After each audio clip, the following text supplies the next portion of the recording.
Bonsoir tout le monde.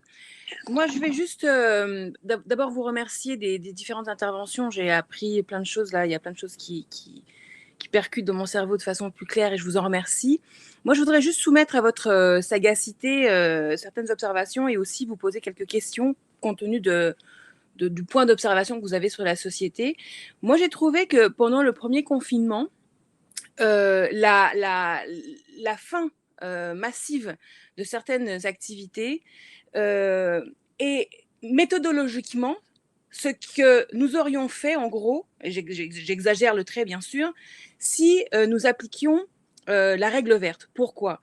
Parce qu'en fait, lors du premier confinement, ce qu'on a fait, ce qu'a fait le gouvernement, c'est de dire en fonction d'un objectif d'intérêt général qui était la préservation de la vie, disait-on à l'époque. Il ne nous disait pas que c'était pour gérer les lits de réanimation dans les hôpitaux, il disait que c'était une question de vie ou de mort. Il faut que certaines activités perdurent et d'autres non. Donc il y avait une sorte de filtre blanc, on va dire, de filtre sanitaire qui a été mis et pensé sur toutes les activités économiques.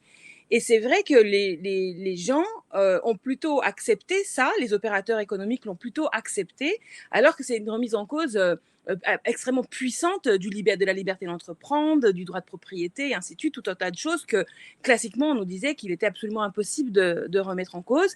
Mais là, on a vu que l'intérêt général a primé sur l'intérêt privé, sur la lucrativité, et ainsi de suite.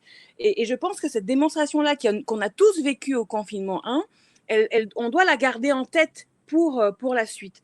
Et je reviens aux questions qui ont été posées sur la compatibilité entre l'environnement et la sauvegarde de l'emploi et des industries.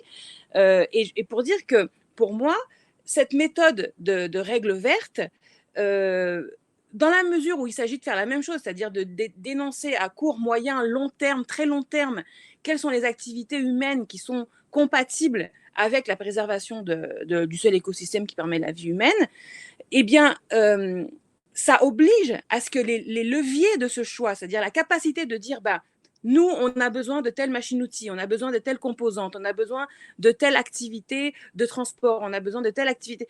Tout ça, ça requiert l'existence et la possibilité pour la collectivité de maintenir certaines activités économiques, quitte à lisser la fin d'autres qui sont considérées d'ores et déjà comme nocives pour la société. Et si tout ça a été accepté à l'époque de ce que j'appelle le filtre blanc, c'est pour une raison simple, je l'ai dit, la conscience qu'il y avait un intérêt général, ce qui aujourd'hui est plus le cas compte tenu des ordres et des contre-ordres du gouvernement et du maintien, en fait, en gros, de l'emploi globalement dans plein de secteurs. Les gens n'y croient plus tellement à leur histoire, mais c'est aussi parce qu'il y avait des revenus de remplacement. Et vous avez été nombreux à parler de la question de la misère, de la pauvreté. Et je termine juste en vous posant cette question. Qu'est-ce que vous pensez du fait que parmi les revendications qui pourraient émerger de toute cette période, il y a toutes ces histoires de revenus déconnectés en fait de la place dans l'appareil de production. Moi, en tant que profession libérale, j'ai touché 1500 euros par mois pour 3 mois en mai, juin, juillet, et personne ne me demandait ce que je faisais, donc c'est bien la preuve qu'encore une fois, c'est possible.